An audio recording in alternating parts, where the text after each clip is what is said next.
Hello. So we're reading Jenkins for today, a selection from her book World English is a Resource Book for Students.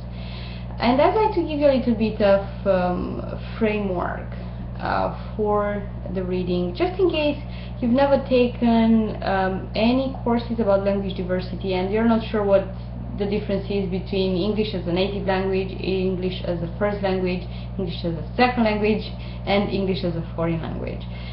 Which is something that Jenkins also discusses at the beginning of her chapter. So traditionally, and these terms have been used for a very, very long time, traditionally we used to think that people who are born in countries like the United States, Great Britain, Australia, Canada, these are native language speakers because they are born into the language. If somebody lived in a former British or American colony, they were probably multilingual or at least bilingual, and they could use English, what's called English as a second language. And the assumption was that, you know, maybe they learned a local language first, such as Tamil or Urdu, and then English became later on.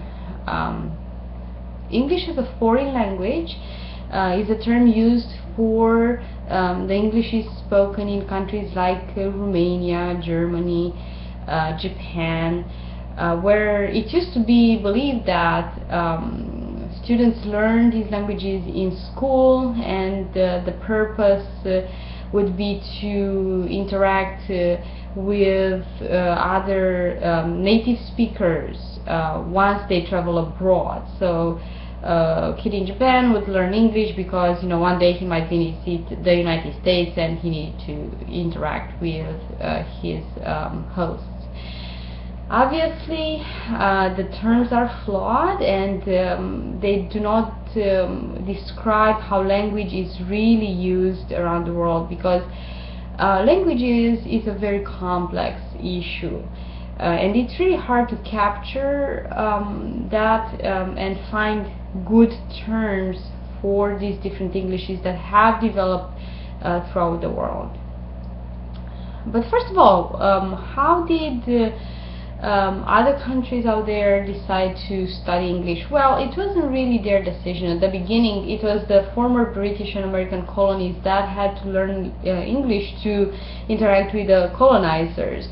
And then later on they maintain English, and that would be, you know, in countries like Pakistan, they maintained English because that was the language that different populations within the same country could use to interact. It almost became like a neutral language, in the sense that in Pakistan you have, you know, at least 62 languages, and in order to be able to deal with everybody on an equal footing, you need to have this language that, you know, everybody could learn in school. It's offered in school, but it does not have a connection to a particular tribe or a particular region. Another reason why English spread, and it spread really fast in the past 30 years, is the economy. You have American clients in your Indian factories, so you will end up learning the language. Or even in countries like Germany or Romania, now English is used in the business world, even among Romanians. So there are only Romanians in the room, and they will still use English because, you know, that's the language of business. Finally, another strong reason why English is so influential is the cultural aspect. People like to be just like their idols, and you know, if your musician comes from England, if you like the Beatles, you're going to try to learn English. And obviously quite a few of the world's artists are from English-speaking countries. But let's go back to our three terms. So, what Jenkins argues, and I agree with her, is that these terms are not exact enough, and some people would argue even that they are biased, and I agree with that.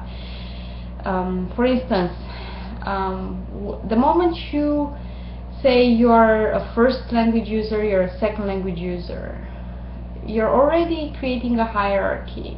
You're in a way implying that, you know, these people who use English as a first language are better at it than the people who use it as a second language, and that's not always the truth. We all know that there are quite a few people in, let's say, the United States who whose English is not as efficient as the English of many of the students I had in Romania, in the sense that their vocabulary might not be as developed, their grammar might not be as precise, and so on. So you could have proficient speakers in both first language and second or foreign language context. So you can't, you know, it's not like the native speakers are better at it.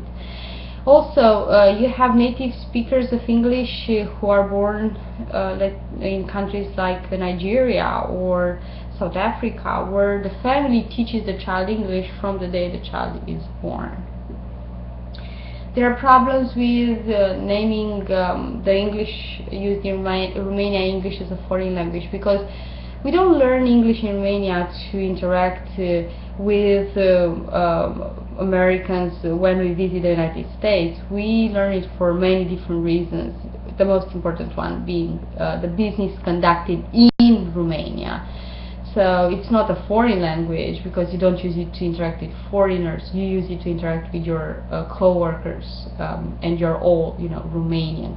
And again, the same issue was researched in Germany. There are quite a few articles about the use of English in Germany by Germans to communicate among themselves. We'll talk more about English as a native language later on in the semester. Vivian Cook wrote an article about that, and we'll read, discuss. Cook does a beautiful critique of the two terms.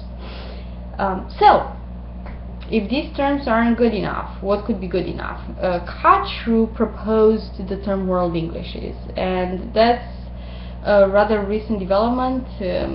Again, it was probably popularized in the 1980s. Now you have journals that deal with world Englishes, you have international conferences, so there's more recognition for the term. However, people are still trying to reinvent it. What I see as a positive in using the world English model to describe the Englishes developed around the world, the fact that instead of thinking of English as one English, you think of English as a multitude of Englishes, which means that it's not just a particular English that's supposed to be correct, but you have different varieties of English, different Englishes developed throughout the world, which in their context are correct. So if you speak Indian English or, you know, Singapore English, Singlish, in Singapore, that's really the language you should use in Singapore. But obviously, if you come to the United States and you decide to live in the United States, if you use Singlish, you might be marginalized. So that might not be the best choice for you. So the Englishes developed around the world are the best Englishes for that particular context. That's how I look at the World Englishes model. Jenkins, in the second part of the reading you were assigned for this week, Jenkins discusses different models of world Englishes, and quite a few of the researchers out there seem to have a thing for circles. So there are quite a few models using circles, and I will encourage you to go over the reading. Again, the most influential model is still Kacru's three-circle model, where Kacru positions particular Englishes in the inner circle, and that would be the Englishes of Great Britain, the United States, Canada, New Zealand, and so on. Then he has a second circle where he positions the former colonies, and he calls that the outer circle. And finally, the third and bigger circle is the expanding circle, where he lists all the other countries in the world, Russia and Brazil and you name it. So the countries where you're not talking about a colonial context, but you're just talking about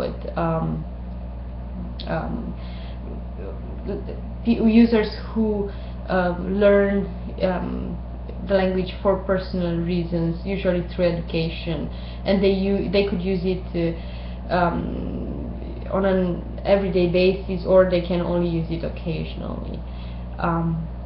Obviously, there are problems with Kacru's model, and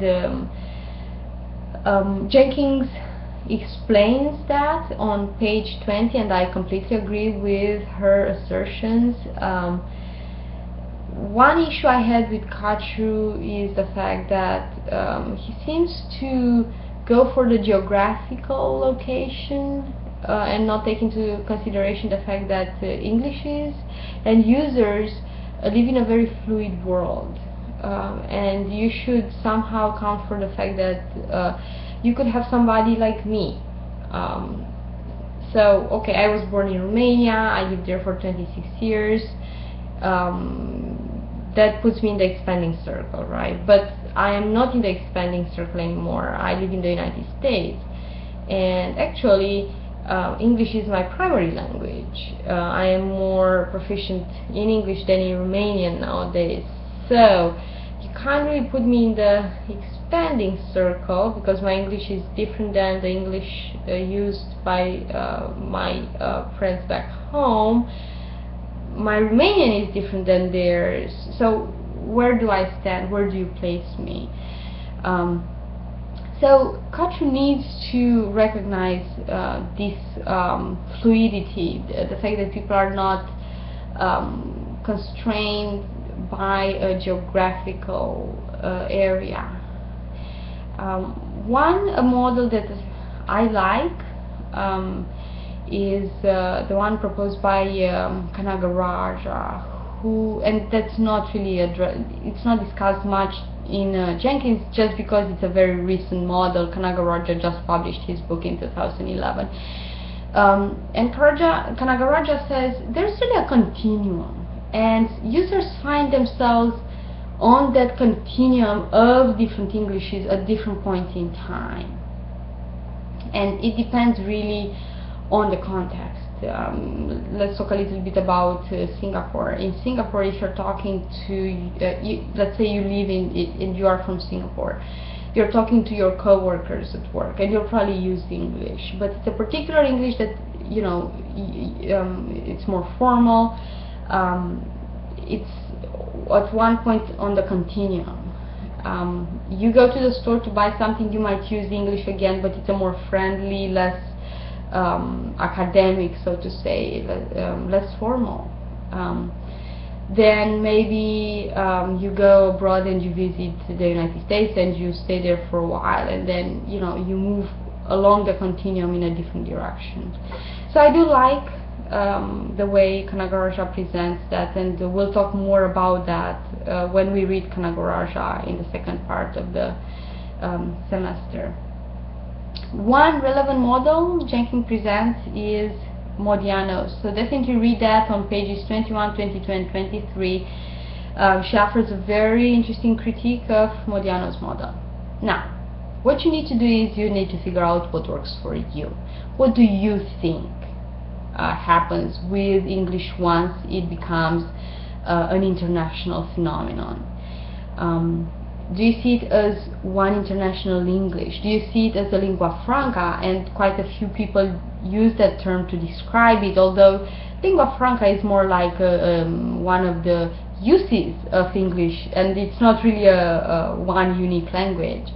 So what works? What makes most sense for you? Which model makes most sense for you? It's important to be able to form an opinion about this, because as scholars of language, you need to know not only what happens with the language in the United States, but what happens with the language internationally. Alright, if you have questions, email me. If not, don't forget to do the discussion board. Post your answers to my questions by Thursday.